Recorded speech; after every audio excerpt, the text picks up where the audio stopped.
My name is Bethany. I've been married once, but because of my husband's infidelity and money troubles, it didn't last long and ended in divorce. Since then, I've been living as a single mother to my 2 sons. Although it was tough, I have ultimately become successful. I've never hated studying since I was a child. I particularly loved science experiments starting from the elementary school and still look back at them fondly. During university, I became close with a male classmate and we started dating. After graduation, I started working as a cosmetics development researcher at a major cosmetics company. My relationship with him continued, but I really enjoyed my job. After I started working, we didn't see each other as often after that. You seem busy with work, but I was wondering, can we spend more time together? Sorry, I tend to get absorbed in my work. I'll try to be more careful. We're both working now. Let's get married. Then, if you're ever busy with work, we can see each other every day. So I responded to him. All right. With these words from him, we decided to get married without further notice. I was dating him because I liked him and had no reason to refuse. And then we had our baby. When I found out I was pregnant, I was really happy, and it was the first time I forgot about my research. I decided to quit my job completely. I didn't have any hesitation about it at that time. Our eldest son Tim was born, and 2 years later, our younger son Paul was born. I was very busy with childcare and housework every day, and that was all I could handle. I didn't notice anything unusual about my husband, but it turned out he had been laid off from his company for several months and secretly borrowed my money, gave me part of it for our living expenses, and used up the rest of it for gambling. I didn't notice his fake facade of going to work every day in the morning as usual. One day, a collection letter arrived at our home, and the truth was revealed. I added some money from my savings to help with the debt repayment and decided to get a divorce. Although we could have still made it work regarding the money, as I researched the debt, evidence of his frequent infidelity was revealed in his phone messages. I was fed up with this and asked for a divorce. He agreed to the divorce without protesting, and then I was left taking care of my 2 sons alone. It wasn't easy. Why don't you bring Tim and Paul here? Let's live together. I appreciate you saying that, but if we did, our neighbors would start spreading rumors about our divorce and it would cause trouble for the boys. I'll be okay. You don't have to worry about that. If there's anything I can do to help, just let me know. Thank you, Mom. Having someone who worried about me like that became my greatest motivation. Also, I was able to work again at the place I worked before getting married, and during the day, I left my sons at a nursery. In the midst of such a new life, I suddenly had an idea.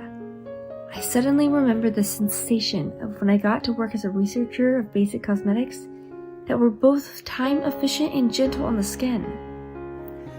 Once I felt like this, as someone who originally loved research, I found myself excitedly diving into my work every day. Then, the cleansing cream that I made became a hugely popular product and it became well known worldwide. My life changed completely from that. But from a married life that was already difficult enough with childcare and housework, I had work and research added to it for my divorce. On my days off, I played with my sons with all my might. I had no time to rest.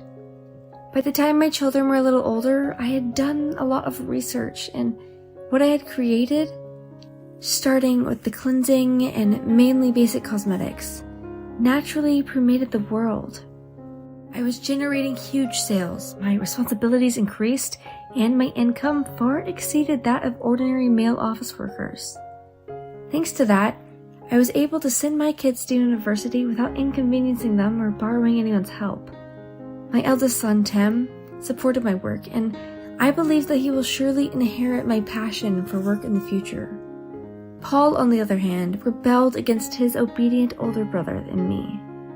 When he was a little boy, he always followed his brother and was often taken care of by Tim, but before long, that stopped happening, and on the contrary, Paul seems to be walking away down the same path as his older brother, Tim. Starting with club activities and lessons, fashion and car preferences, the two of them started to choose opposite paths. After graduating from university, Paul took a leave of absence from work in a completely unrelated field. Just give me the capital, and I'll definitely make it a success. You're being too naive. Running a company isn't that easy. If you want me to invest, bring a convincing business plan. Alright, I'll bring it right away. I read through the plan he brought, and while the content was new and interesting, it was nothing more than a child's writing. Even so, as a mother, I had the desire to support him, so I'd had him make revisions to the business plan, and I approved the investment. He started the company. I watched him for a while, but in the end, he had no experience, no history, and no connections. As I had imagined, things did not go quite smoothly at first, but despite my worries, Paul suddenly got married. Paul's wife, Carol, is 3 years younger than him at 23 years old. With his young age and his title as the company president, and not to mention his good looks, it was only natural for a few girls to come after him. Although it may sound biased coming from his mother, Paul has a good personality, is friendly and sociable, and can get along with anyone. Even without much experience or skill, he'll probably be able to get to work with just his personality. That's what I thought, at least. As the young couple started their married life, I was worried, so I would secretly give Paul some money when we met, or invite the two of them to dinner and do what I could to help. They were initially living in an apartment, but one day Paul came to see me with a request. I want to buy a house, but the business isn't that great right now and I can't get a decent loan from a bank. Can you buy a house for me in your name without telling Carol? I'll make sure to pay the monthly payments. Even now, I think I'm contributing enough to both of your household and business. I know, the business will definitely pick up from here on, but I don't want to bring up that with Carol. Please, Mom.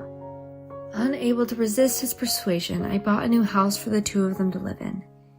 Carol is a housewife and basically spends her days at home. Whenever I passed by, I would stop by and give her gifts or cakes or fruits. Thank you for always bringing us things, Bethany. I'll have them when Paul comes home. Whenever I went unannounced, I would always see her in her pajamas with no makeup on, and I couldn't help but feel unpleasant. If she was just being lazy, she could get a part-time job or something. Since they didn't have any children yet, she could easily work. That's what I thought to myself.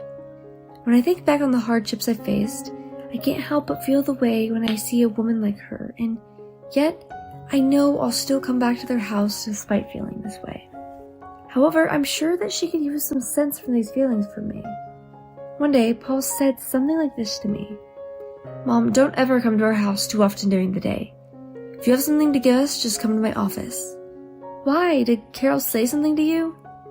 Carol is still young and doesn't have much experience dealing with in-laws, so it seems to tire her out. Tire her out? I'm just giving her stuff at the front door. I'm not even going in the house. That's kind of rude of her to say. I knew there was no point of saying anything to Paul, who was caught in between us. She spends every day sitting around without even working, you know. Maybe you haven't said anything to her yet, but your business is in trouble right now. Why don't you go ask her to help out a little? I know. And you haven't been paying attention to the mortgage either. When the business picks up, I'll pay it all at once, so wait. Anyone would have given up already if they saw how his business was doing. Apparently, his personality wasn't good enough for the business to succeed. Still, he wanted to maintain a good image in front of his wife. As things were, Paul must have felt like he was going to lose both his business and his wife. You should seriously think about your business. I can't keep investing anymore. I know. Actually, there was something I haven't been able to tell you. What is it? Carol is pregnant. As they were married, it was certainly good news. I knew I had to congratulate them, but I wasn't convinced. I avoided going to Paul's house or office for a while, and when Carol started her second trimester, Paul invited me to dinner. Carol is feeling better now, and I was able to make a deal at work. She'll prepare the food, so why don't you and Tim come over for dinner? I'll pass. Things will feel weird if we keep avoiding each other, you know? Please? Fine. On the day of the dinner, I prepared a gift and went to Paul's house with Tim. To be honest, I wasn't in the mood at all, but I tried to switch my feelings and motivate myself. Good evening, thank you for inviting us. It must have been hard preparing everything alone. What? What are you talking about? From Carol's reaction, I immediately knew that Paul hadn't told her about today's dinner. Isn't Paul back yet? We came because he invited us. I haven't heard anything about dinner, and you can't just come over like this. Pregnant women are emotionally unstable. Please don't give me any more stress. Don't ever come here again. Tim and I stood frozen, unable to find words to respond. We were there because we were invited, and we were suddenly told not to come again? I'm sorry, I'm late. What's wrong? Paul, did you forget to tell Carol about today? Sorry, I was busy. I may have forgotten to tell her. You need to get your act together. Stop messing with everyone and be more responsible. I'm sorry. I'm really sorry, Carol. We're leaving now, so rest up.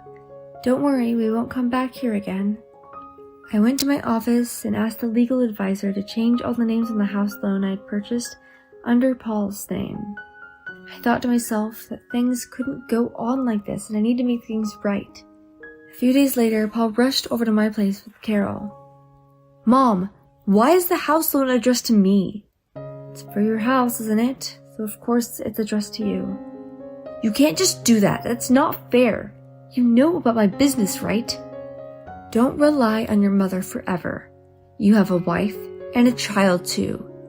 I'll be there to support you, but you two have to work hard together. If you keep doing things like this secretly, of course Carol is going to feel bad. If you have any requests in the future, please come to my office and make them formally. Bethany, I'm really sorry about the other day. Paul never tells me anything.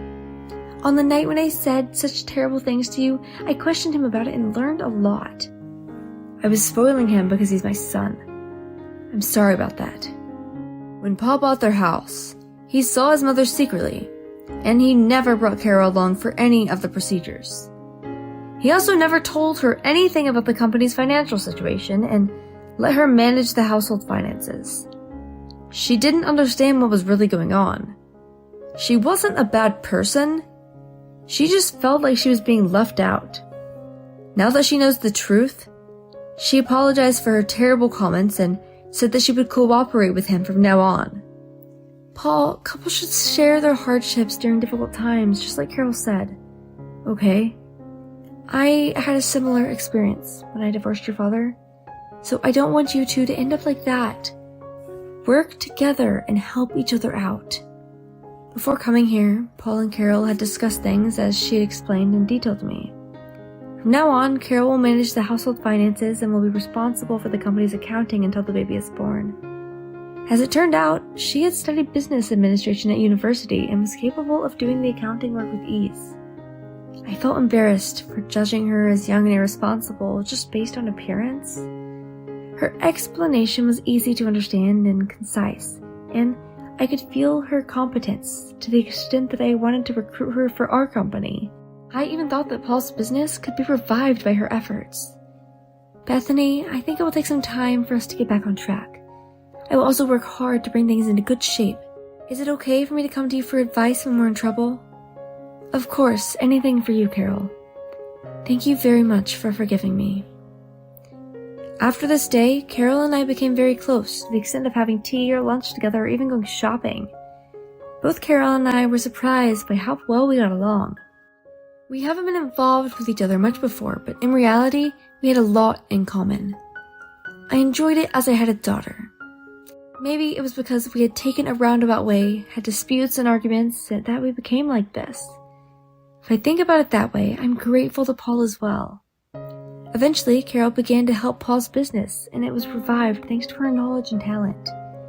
Paul no longer needed to put up a front, and whenever he had problems, he would talk to Carol first. Things were moving in a positive direction. Meanwhile, Carol's belly grew bigger, and she finally gave birth. The twin boys were born safely, and they were healthy. Our house became even more lively. Now I'm looking forward to seeing Logan find someone nice. Although I had no luck in marriage, I felt blessed with my family and work, and now I can look back and savor happiness.